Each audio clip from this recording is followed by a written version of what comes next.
Hello and welcome back to another episode of the Big DK Energy Podcast. My name is Danny K, or the DK in the Big DK Energy.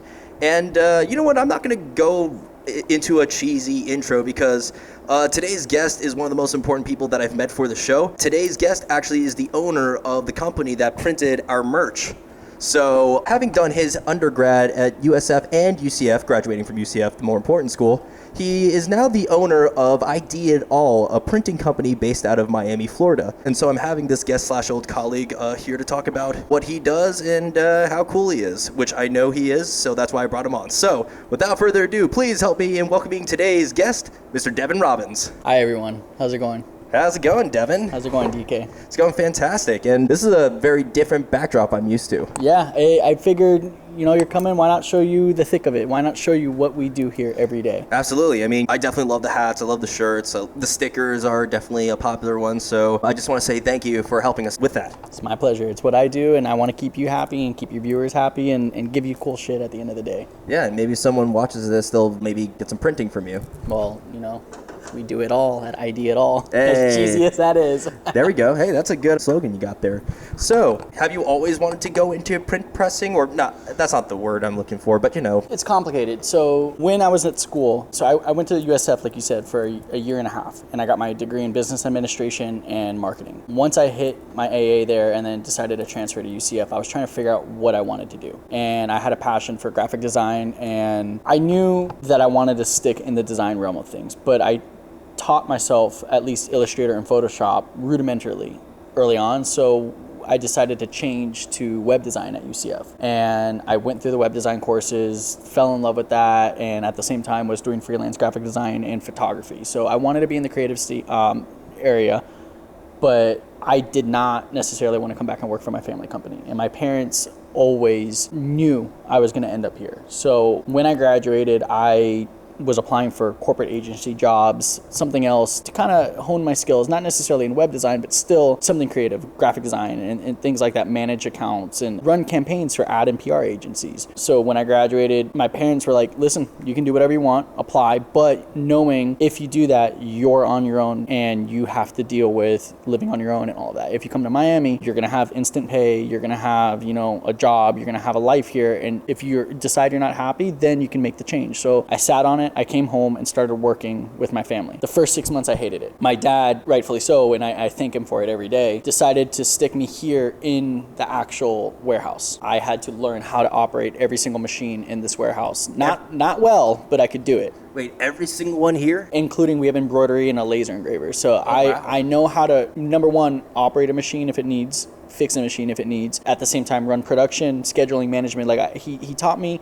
the back end, because a lot of people in the industry who do what I do, not in the printing industry, but the industry of, you know, doing sales and stuff like that, they don't know how production works. So because of that, there's limitations on production, and if they don't know how it works, they don't know what's the best output. So my dad gave me the skill set to learn limitations in production and things like that. So going back to that, the first 6 months, I did not enjoy it at all. I was here sweating, doing manual labor, and this is not what I wanted to do. But after 6 months, he then shifted me into where I am now, and it was primarily a sales role. And that's when I started having contact with clients. That's when I started being able to flex my creativity and grow my skill set and, you know, do what I wanted to do out of college, which was be creative, deal with large corporate clients, and at the end of the day, you know, sales, and just talk to people and develop relationships and get to be creative and create really cool things for different people. So every single day that I came into the job, it was not the same thing. It wasn't just data entry. It wasn't just grinding away. Putting a logo on a shirt. Exactly. It was being able to take a logo, and if we're putting it on a shirt, it's not just slapping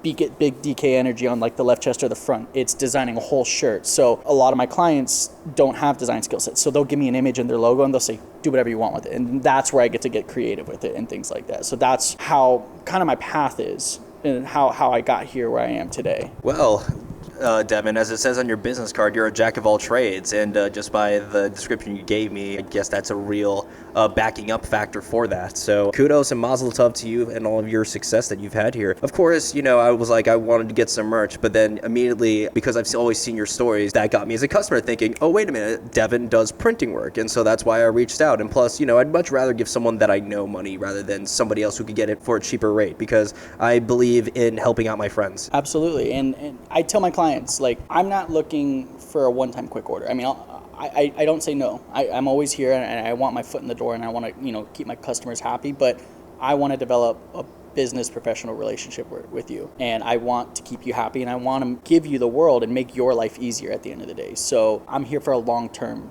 business partnership and hopefully a friendship at the end of the day.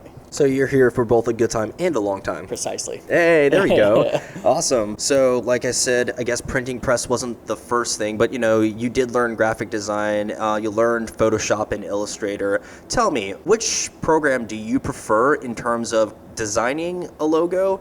And which one do you prefer in terms of like setting a whole mock-up up? So I rarely use Photoshop, if at all. The only time I use Photoshop is to really clip images out and for some rudimentary mock-ups of like hats and more realistic things, but 99% of my day I'm in Illustrator. It's solely in Illustrator for mock-ups, for design work, logo creation. In our world, you need to know how to use Illustrator or CorelDRAW or some sort of vector program. CorelDRAW? CorelDRAW is a competitor of Illustrator. It's just another company out there. They've been around as long, if not longer, than Adobe, and they're just another person in the market, and it's like Microsoft and Apple.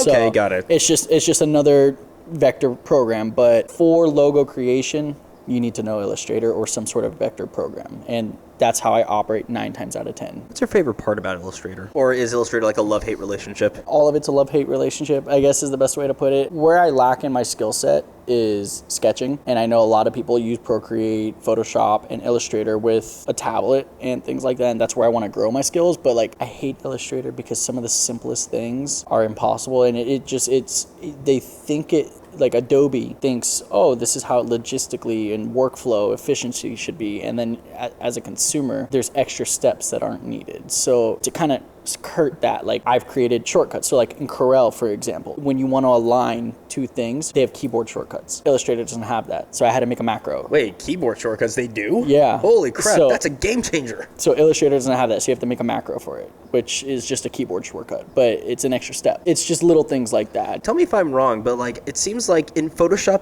if you want to like center something like in the smack dab center, it both has that vertical and that horizontal line saying that it's in the middle. Right. I don't see that in Illustrator. No, so Illustrator just uses a dot, like a tiny dot where the center is, and then you either have to use the align tool or you have to place it on the artwork with that dot and guesstimate, essentially. Or like put the grid up, and then that gets really distracting. So it's difficult. Like I said, there are workarounds. I just bought a macro pad, which is just a fancy keyboard that has programmable shortcuts on it. So now it's different to me because I'm a creature of habit, and once I have a workflow, it's really hard for me to change that. But I'm trying to implement this macro pad into my everyday work life so I can make myself more efficient and make things easier. So the macro pad has the capability of having 40 shortcuts, and I'm only using 1 out of the 40 shortcuts at the moment. But knowing you can program it to do things and make your life easier is really important. So it's, but that's anything in life. And with Illustrator, you just got to know how to master your own domain. So yeah, no program is going to be completely perfect, but Illustrator is the most supported out there. They have updates every day. And I think from a design standpoint, that's one of the best out there, if not the best. Yeah. All those professional standard stuff they're also great resumeable skills, but they're vital to this type of work. And I'm sure it's allowed you to make really cool designs. I can only imagine the kind of stuff that you've designed here. And besides hats, shirts, and tumblers, as you see right here, what are some of the most unique pieces that you've designed for while here? So previous customers, I've worked with Food Network International. Oh, really? Did you work with Guy Fieri? No, none of the celebrity direct, but their marketing and advertising department. So we made bikes for them. We've made custom squeeze toys, like cast iron skillets with the logos embedded in it. So that was a really cool customer because... Did you flavor it or something like that? Yes. But they were a really cool customer because, being so large in the corporate world, they don't have a limited budget. They could spend what they want. So we really got to get really interesting with it. So we made USB drives in the shape of fruit, and then we made a small shopping bag so the USB drives would go into it was like, you know, things like that. So very, very cool. Another project that I did, I was working with Hard Rock, but Hard Rock, New York. So okay, I was gonna say like right here. No, Hard Rock, New York, the hotel, and they were revamping their loyalty program. So we came up with kind of like an Amex Express box, and we were revamping their. So they hired an ad PR team, and then I, from the ad PR team, got renderings and basically produced their loyalty cards, their boxes that they were mailing to all their people and stuff like that. And then we worked with another agency who we produced jackets for Ruco. We did stuff for Carlos Vivas. They're primarily Latin and Hispanic artists, but they would go to the concerts. So we did limited run jackets and things like that. So it can be very out of the box, and we can create whatever you want, and or in the box. I mean, we can create really, really cool items that you'd want.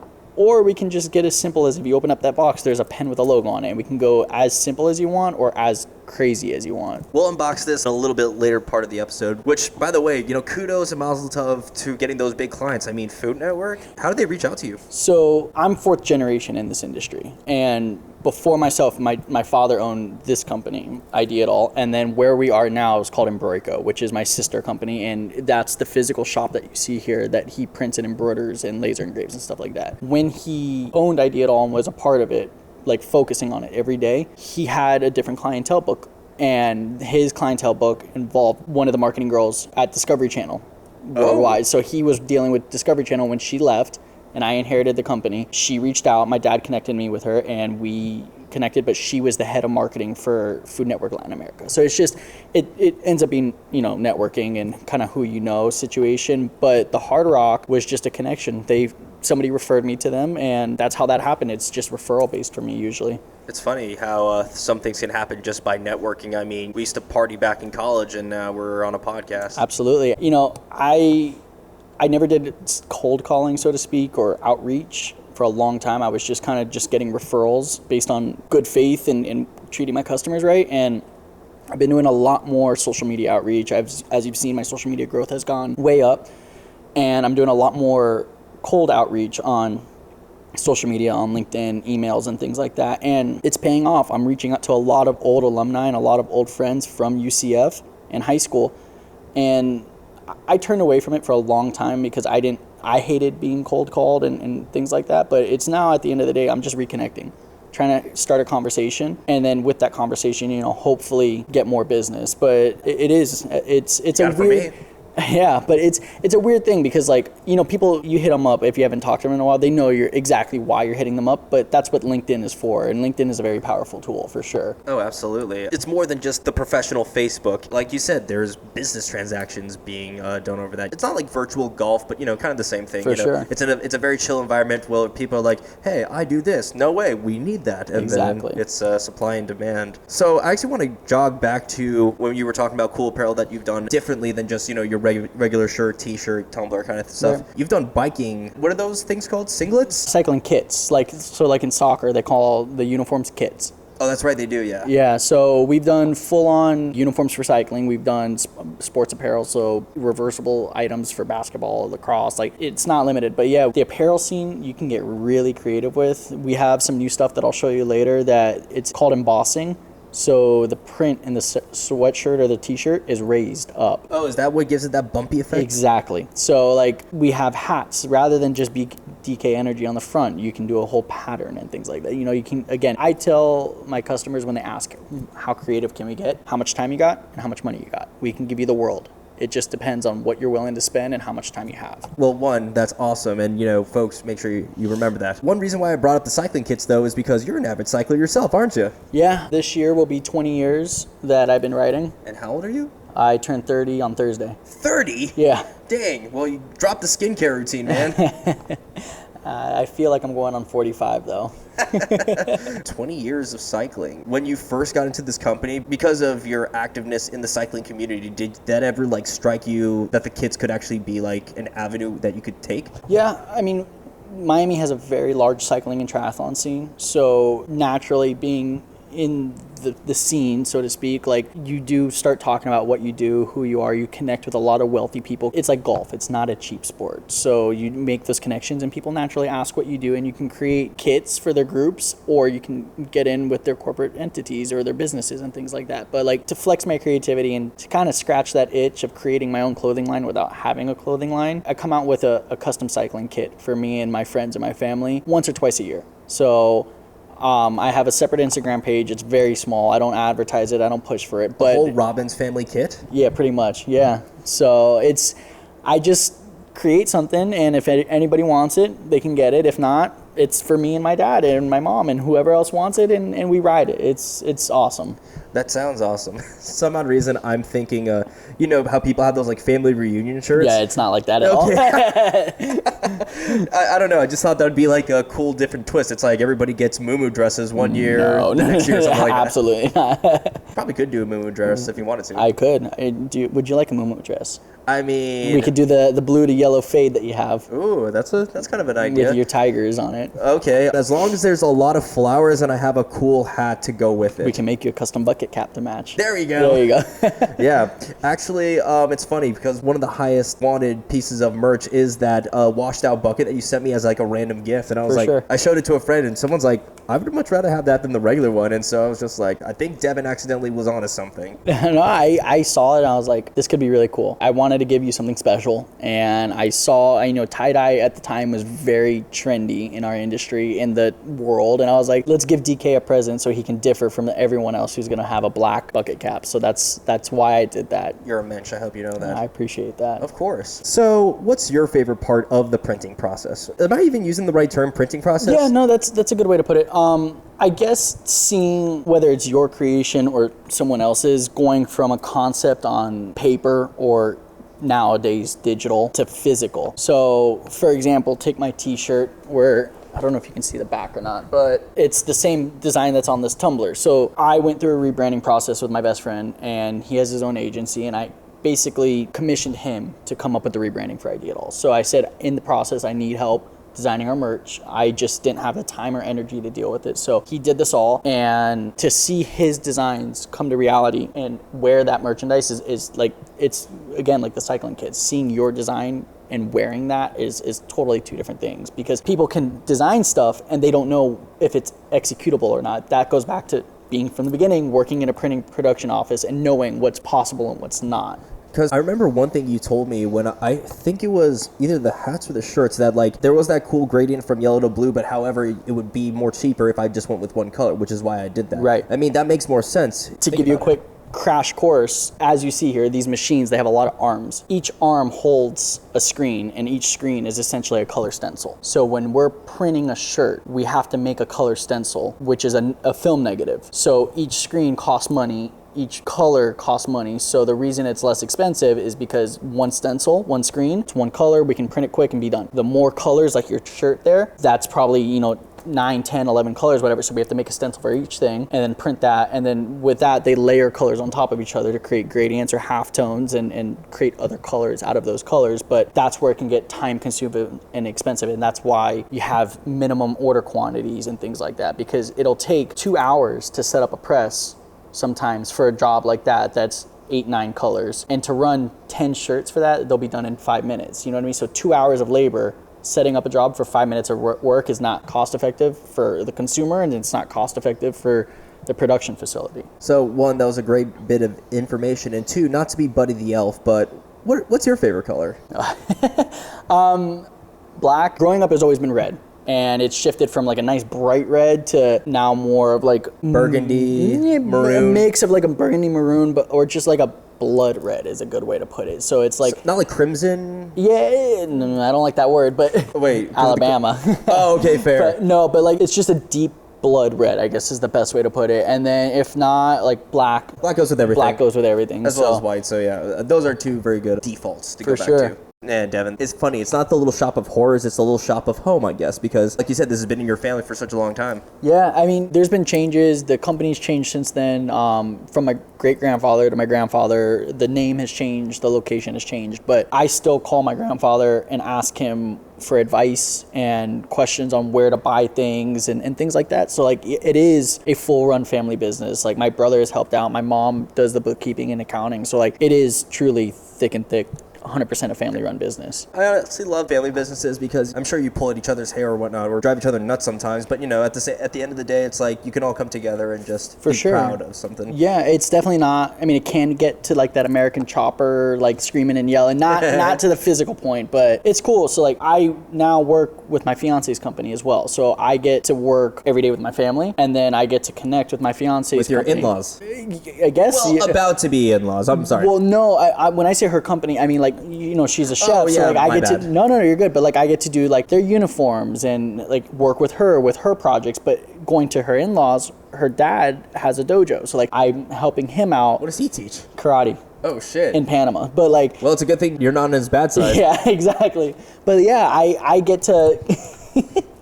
I get to connect with them and work with them on a professional level too, which it's a little daunting to a lot of people because family and business is very hard to mix, but it can also, if it works together, it can be beautiful. It can work really well. It's a very interesting but hard balance sometimes. I bet. I guess for some families, it's a weeding out process. Oh, and speaking of weed, you have some products for us to look at on the show. Yeah, so there's a local restaurant group and they're Kush Hospitality, so they wanted some bucket caps. We made a bucket cap with a weed leaf, and we have a little stash pocket on the back. And we actually did for them as well a matching trucker hat.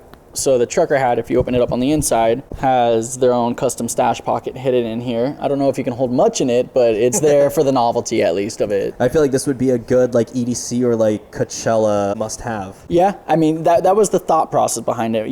A friend of mine had a hat with that. I was like, that's genius. I want to take that. And imitation is the most honest and sincere form of flattery, I guess. So like to me, when I see a great idea, how can I take that and make it my own but better? Yeah, without directly copying it. Exactly. Oh, and also some of the other stuff. So here's another custom hat that we're making. As a consumer, can dictate everything you want on it. So the whole outside's printed however the customer wanted it. The inside has their branding, and we have what's called 3D puff embroidery on the front.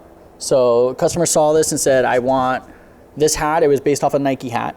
And we didn't want to match Nike, obviously, and rip them off, but we took an idea and found a pattern that my customer wanted and made it for them. So they got the look and feel of that Nike hat that they wanted, but made it their own. So, like, do they get, like, a random stock photo, use that as the backdrop for everything? Or, like, how does one go about designing a hat like that? So, going back to my experience, unless my customer, like if you had the design skills, I'd say if you want to deal with it, do it with it. But if not, usually what I tell my people is go online, pick out your 5 favorite hats.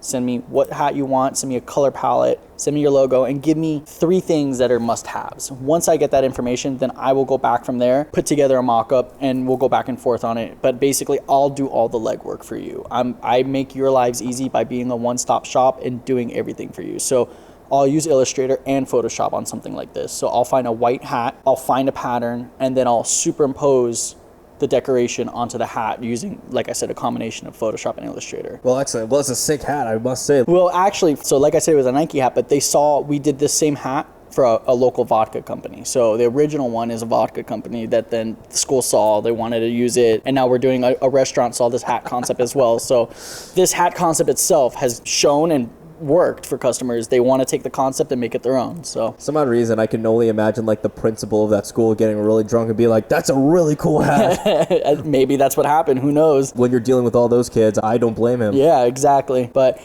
here, actually, speaking of Food Network from our previous conversation, here's the cast iron pan that we made. I don't know if you can see that, but if you zoom in, the Food Network logo is actually in the physical cast iron pan. If you were to bake a pancake or something like that, it would have the logo on the bottom of it. Since it is legit, I wonder what you can actually, maybe like a really small portion of fajitas or something like that? I cooked an egg in there. Really? Yeah, it makes a perfect circular egg, if you think about it. Oh. And then here is the paper bag I told you about with the fruit-shaped USBs. So here's a banana. Wow. Here is the orange slice. And we did an avocado as well. Like I said, you guys want to get creative, we can get as creative as you want. Those are tennis racket sound dampeners, but we can make anything you want and get as creative as you want. Sound dampeners? I literally never heard those things. Yeah, the little things at the bottom of the rackets. That's what that is? I have no idea. I think it's a sound dampener. Maybe it's a vibration reducer. I don't know, man. Well, I didn't know those things existed, so literally you IDitAll. IDitAll. I make stuff for customers where they send me concepts and I'm like, I don't ask questions. I don't know what this does. I don't know why they're doing it. I think it's ugly sometimes, but that's what they want. I give it to them. Again, people have, they know what they want. Why am I going to ask, why do you want that? Unless it doesn't work from a production standpoint and I'll give a professional recommendation, I'll never tell you, no, why would you want that? You know what I mean? I want 1,000 shirts in one day. We did that. Oh shit, never mind. We had an agency contact us and they work with like artists for concerts and stuff. So they called us up at Friday at 4:00, said the concert starts tomorrow at Saturday. And I called my vendors, I put everything together, and we printed, if memory serves, 1,000 t-shirts and 1,000 hoodies in 2 days and delivered it next day for the concert. And then we have another customer we print for it to school. We had 1,000 shirts come here on Friday. I started printing on Monday, and it had a 4 or 5 color left chest and like a 9 color, full color, photorealistic design on the back. And it was shipping on Tuesday. So push comes to shove, we can put stuff out, we can get shit done very quickly. I mean, like a lot of people in the industry need 2 to 3 weeks. They like to drag their feet. My dad turned me into a yes man, and it's kind of say yes to the customer and then figure it out on the back end yourself. And that's exactly what we do. But none of that scares me. You're just an Iron Man, I will say. Maybe back in the day.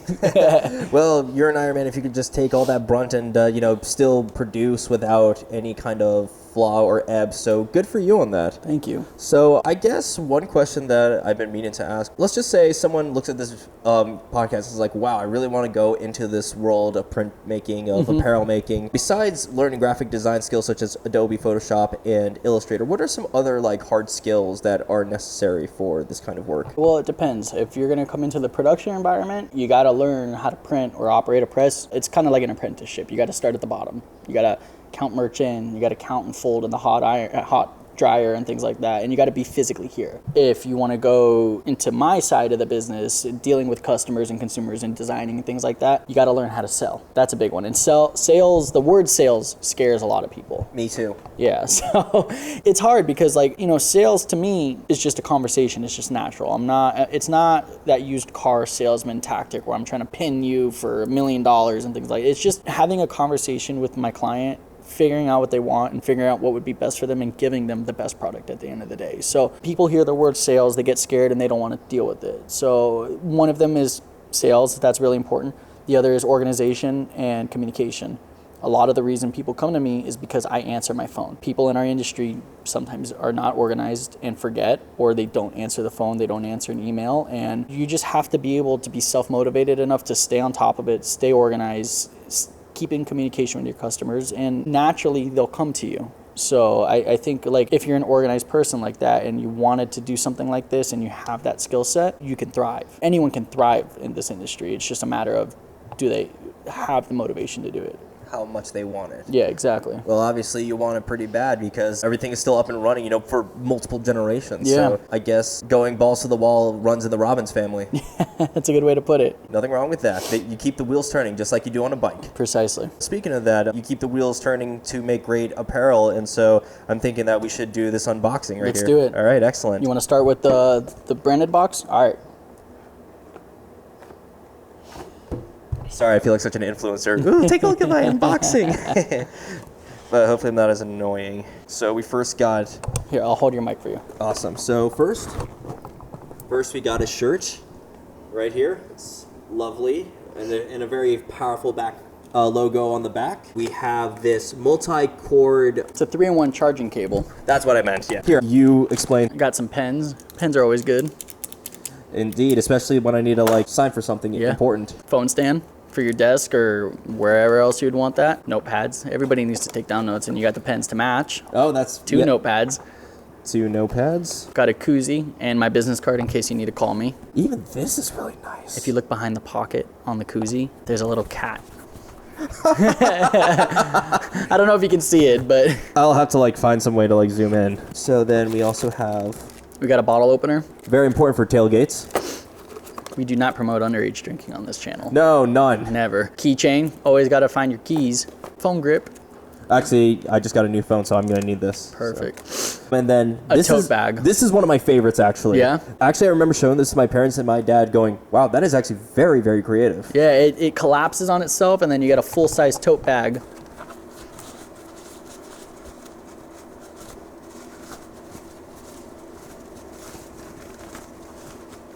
Then you fold it in like this, and voila, you have your own bag. And I don't know how to recollapse it. Well, just stuff it back in there. Okay, excellent. These are all very useful items. When I was working on my giveaway box, I wanted to give the people who received these items that they would use, not items that they would take, put on a shelf, and never use again. So I was like, as a consumer or as a person who hates the cheap giveaway items in my industry, what would I want to receive in a box, and what would I actually use and be okay with having a logo of somebody else's company on it and want to use? So I had to think about it, and it's a hard thing because number one, you're spending money hoping you're going to get an order back or something like that. But at the end of the day, you're literally giving away money, which you got to be okay with, but you got to be giving away product that people want to use and are going to keep and not throw away or put on a shelf and stuff like that. So Oh, actually, one of the items that came in the previous box was a tumbler. I actually still use that. well, you got another one now. Oh, that's right. It's matching to mine. Oh, shit. So right now the Stanley 40-ounce handle mug is very trendy, so we decided to match if we can, and we got another tumbler with it. And I mean, a tumbler you can't go wrong with.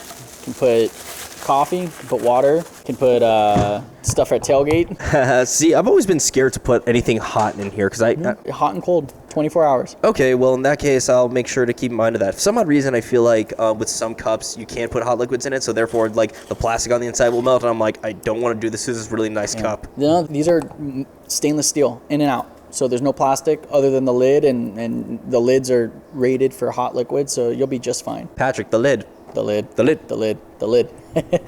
Freeze! Stop. Closer, colder, warmer, hot! You're Oh on my fire! god, it's on fire! Okay, stop. Could love a good SpongeBob reference.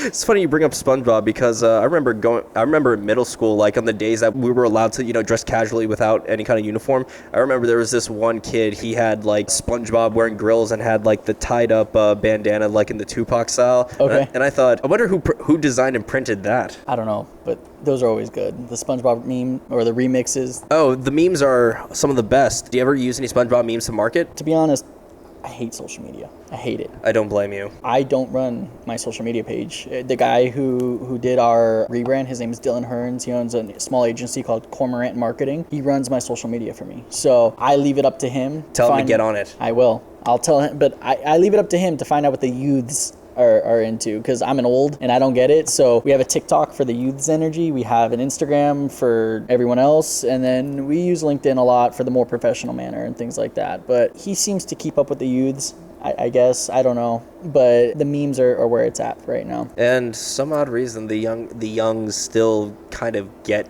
the SpongeBob memes from our era. It's like you weren't even born yet. You weren't even a thought in your parents' mind. Yeah, exactly. Whenever you pump out some apparel, does your grandpa look at it and go, "Who asked for this?" Me and my dad do that. We don't understand half the stuff we print. It's weird, man. Like Kush hospitality. I mean, I kind of get that, but like there's some weird stuff that people ask us to do, and again, I stopped asking questions. It just made no sense to me, and I was like, better to not ask. Yeah, I mean, listen, as long as they're paying. You want it branded, I'll brand it. Do you also do thermoses as well? Everything. So we've done like the old traditional plastic style, like the Turbis tumbler, I guess. We've done Bubba Keg, like we had in college. We can get... I forgot about the Bubba Kegs for a second. Yeah, man. But the current trend are these large and in charge big tumblers, the big ones that you go to the gym with. We can do plastic, we can do metal. People like this one for whatever reason. The handle's nice to hold on to, but I can get you a cup with your name on it if you want. Just a plastic cup, yeah. Makes sense. Although I will say, though, for gripping purposes, I will say that is good, especially if it's raining. Exactly. So you literally IDitAll. So if someone were to like put a really cool design on my guitar. We've done that, and like somebody brought me a katana, so we like laser engraved their katana and stuff like that. So like there's cool items, and like if it's a personal project and things like that, I just tell my customers, listen, depending on the situation, I'll do it, but we're not at risk. If we damage the item, unfortunately it is what it is and you have to live with it. And people either roll the dice and are willing to take that risk or they're not. So A whole freaking samurai sword. yes. Is that the craziest thing that you've seen? That one was close. We've gotten a request. I've never done it, but we got a request for some sex toys. Interesting. See, either the person does not give a fuck whatsoever and is like, you know what, screw it, let's send it out, or someone must have been like, I can't believe I'm actually sending this. Click. I don't even know, why would you want a logo on a sex toy? Like, that's the other thing. Like, Yeah, unless it's being shown up on like a site, how could you get the advertising out there? it's like they're starting to brand, the uniforms in professional sports. Eventually they're going to brand the balls or the items. Why not brand the sex toys that the industry's using? Didn't even know you could get that branded. Anything. I mean, people are weird, man. People want stuff and... Just imagine like tabling events, they just see like a Geico So, the current thing in our industry that's shifting and still kind of taboo, because it's taboo in the United States and the world, is cannabis. So there's a lot of branding opportunities for rolling trays, rolling papers, and things like that. And now it's become a little more normalized in the industry. And I was going to say Kush hospitality. Exactly. But like the trend, like it was very hard to find things like that, and now it's becoming more normalized. But when it first started, it was towing that line of, is this legal or not, and do you want to be associated with that? And now it's, you can find rolling papers, you can find lighters, you can find rolling trays and grinders and things like that. But like that was stash bags even, like that was a very, do we want to touch this? Do we not? But that's just the state of the world right now. Cannabis is now becoming legalized for recreational use all over the place. So why not capitalize on it? Like that is one of the fastest growing markets in our side of the industry, is to capitalize on that. Capitalize on cannabis. Huh. This kind of sounds like Colorado and Washington State. California. Yeah, definitely. But Devin, just being here in the studio, in your dojo, hearing about the processes that go into every piece of apparel that comes through here, the concept designs. Thank you so much for sharing about that. And we found out some bits about you, but we're going to find out more about you in the upcoming question round. Awesome. Devin, it's always great catching up with you. You too, man. Awesome. And even though I know a lot about you, my audience doesn't, but we're about to find out more in my favorite part of any big DK Energy episode, which is the bonus question round. 10 questions that you do not know about, however, are still appropriate, that you'll still have clients afterwards. So that being said, are you ready, Mr. Robbins? Yes, sir. Awesome. So let's pull these up. Question number 1. Your bike got struck with radioactive lightning and grants you a biker-specific superpower. What is it? So it's weird because there's like 3 classifications of a cyclist, and I guess I would consider myself a sprinter, which is explosive energy, high power output in short lengths. So I would want to capitalize on that more. Actually, no, I take that back because I'm already a sprinter. I would want to capitalize on my long-term endurance for solo skills and become a more well-rounded, I guess, jack of all trades on the bike. Ah, okay, got it. So like as soon as you sit on the bike, you get like a boost of energy or stamina to go that long distance? Precisely. Ooh, okay, got it. It's like roids, but without the cheating. There you go. Question number 2. Your dream brand has asked you to collab with them for a clothing series. Who is the brand, and describe the look of the series? I think it would have to be Blink-182. Nice. And I would let them tell me what they want. Their look, their feel, their branding is on point already, and I don't want to mess with them. Like they know exactly what they want. I just want to produce for them. Okay, hey, that's fair. They were quite the band back in the day. Them and Green Day were kind of like similar, but like, kind of butting heads. They just titled Coachella both weekends. I mean, they're coming back full force. And I am all here for it. Hell yeah. Those Lils and Youngs, they can't keep up with the Blink. The youths. The youths. Question number 3. Dream vacation and itinerary. It's funny because I'm kind of planning my honeymoon right now. So Mazel tov. Oh, that's right. He's engaged. We're talking about Europe. I think it would just be going to Europe. Which countries would you see in Europe? We want to just land there, get a Euro pass, and just go. So we would like to ideally see as many as possible, but Germany's on the list, Spain, the Netherlands, Italy, Greece, just go all over. But Israel is on that list. I haven't been able to go, but that is on the top of my list. I'd like to go see it. And you're a member of the tribe, so I am. You're a member of the tribe, so you might as well at some point in your life. Question number 4. Give me a far-fetched bucket list item. I think it have to do with something with cooking. Cooking's another passion of mine, and I think it would be like cooking in one of the, like a Michelin star restaurant, not necessarily under the pressure of being on the team or something like that, but like being able to rent out that space and cook an intimate meal for friends and family in that kitchen, in that environment, among like a Michelin star team. That's a very unique goal you got there. Tell me, what kind of cuisine would you be serving up? Cook with my heart, whatever I'm feeling that day. I'm not sure. That's a fair statement. And plus, you can kind of do a fusion of a bunch of things if you wanted to. Question number 5. You're creating a music festival for charity. Who is the charity, and name 6 of the performers? Probably Children's Miracle Network. Obviously, just being with ZBT, the fraternity, that one hit close to home. So I think that one would be on one of the tops of my list if I had to choose. Artists going would be Rufus Du Sol, Kings of Leon, Fantagram, Mansionaire, Doja Cat, and I think I got to throw back to my emo days and say like Hawthorne Heights Okay. or Census Fail or one of them. All right, dang, back to the old Warped Tour days. Exactly. Question number 6. What's one thing your younger self would be proud of you today for? I think, seeing me work with my family business and kind of growing it into what it is today, but at the same time, having my passions of cycling and being able, never giving up on my cooking passion, that was a big one for me. And even though I didn't get to go into a professional sense on it, I cook every night for me and my fiance. We get to experience a lot of good culinary things, whether it's cooking at home together or going out to new restaurants. And what's the most recent cuisine that you've been cooking up? A lot of Korean food. There we go.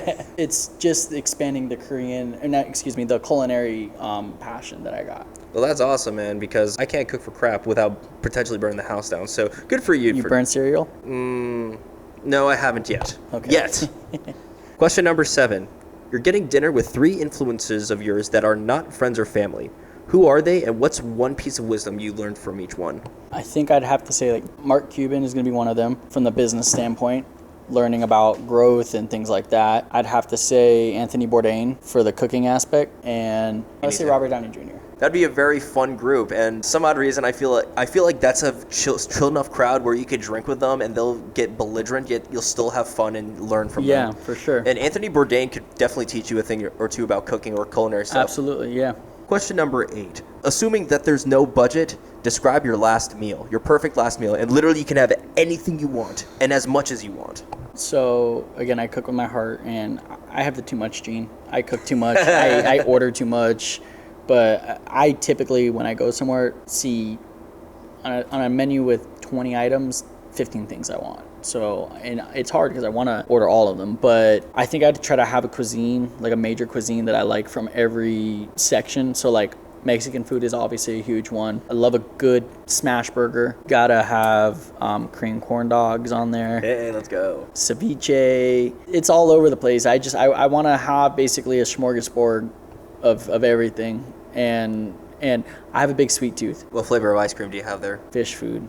From Eddie, from Ben & Jerry's. Ben & Jerry's. That's right. And you're part Mexican, right? I am. I'm half Mexican. And the other side is member of the tribe, just like me. Yeah, I'm a mutt. Yeah, same here. Next year, but yeah, I'm Jewish. There we go, Jewish. But I know you said Mexican cuisine, but what's one item from Mexican cuisine that you would have? It'd have to be traditional street tacos, and I'm talking on the side of the street. No Taco Bell crap. No, I mean Taco Bell's Taco Bell, but I'm not talking sit down fancy, get 3 or 4 fancy tacos on a plate with microgreens. I'm talking you're in the middle of the street sweating, the guy's cooking in front of you, and you're standing in front of the flat top or basically the trompo is like a shawarma. Got it. And eating that. That sounds amazing, I will say, and I'm hungry as hell as a result, so screw you for that. I'm just kidding.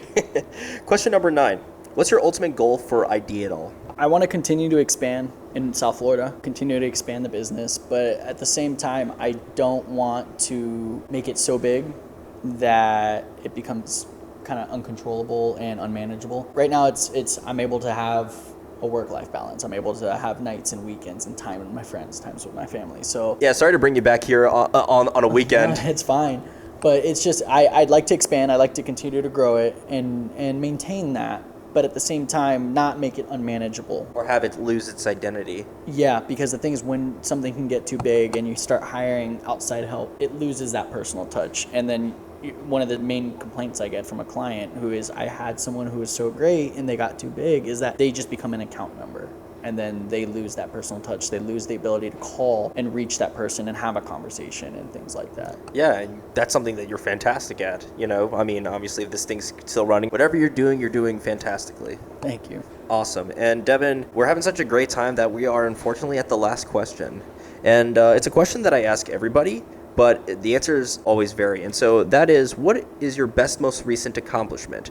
And if you can't think of one, you can do one personal and one professional. On a professional standpoint, growing the business into what it is today, I don't want to throw numbers, but my sales have surpassed and my father's sales numbers and my grandfather's sales numbers. And then being able to, thank you, maintain and help grow my dad's side of the company, and just basically overall business trajectory growing, maintaining that personal touch, but both of us growing and our family's thriving because of it. And then on a personal standpoint is meeting my other half, my better half, and being able to have my life with her. When you find your person, and I got very lucky and I knew immediately. So it's just the overall growth of life has been very good these past couple of years, and especially after a rough couple of years with COVID and everything else going on. So that's it to me.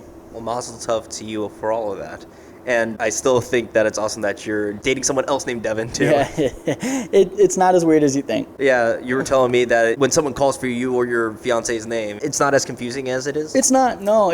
You naturally know when someone's talking to you. Now, I like to be annoying and answer for her when it's not intended for me, but that's just me being me. Well, one thing that I know about you, Devin, is that you're an awesome person, and I just want to say thank you so much for taking time out of your weekend to come back to the studio in order to be on the show. It's my pleasure, DK. It's always good to see you, and I'm glad we got to do this finally. Yeah, I agree. I'm glad that we finally got to do this too, especially on site, because I really feel the industriousness of it. It's a different environment, and not a lot of people get to see this and experience, what it actually entails and what it actually is. Like, you've seen photos and stuff, but being here in the shop, you can see the mass size and complexity of the way it operates. Absolutely, yeah, it isn't a huge operation, and you'll continue to do well into the future, or at least that's what I wish for you, sir. Thank you. So, Devin, for joining the show and telling my audience about the printing process and more about graphic design, that's why I think you, Devin Robbins,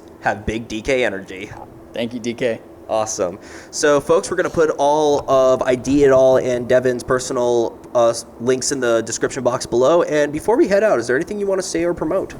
Call me, email me, or check out our social media anytime you guys need anything. And if you have any social media questions and want someone to run your social media, I can definitely introduce you to Dylan, who's running my social media account. But feel free to reach out if you have questions in regards to a custom order or just questions about the industry in general. It doesn't have to be, that you're going to buy something. I'm here to talk. Awesome. Well, with that all being said and done, I'm Danny K of the Big DK Energy Podcast, and we're signing off.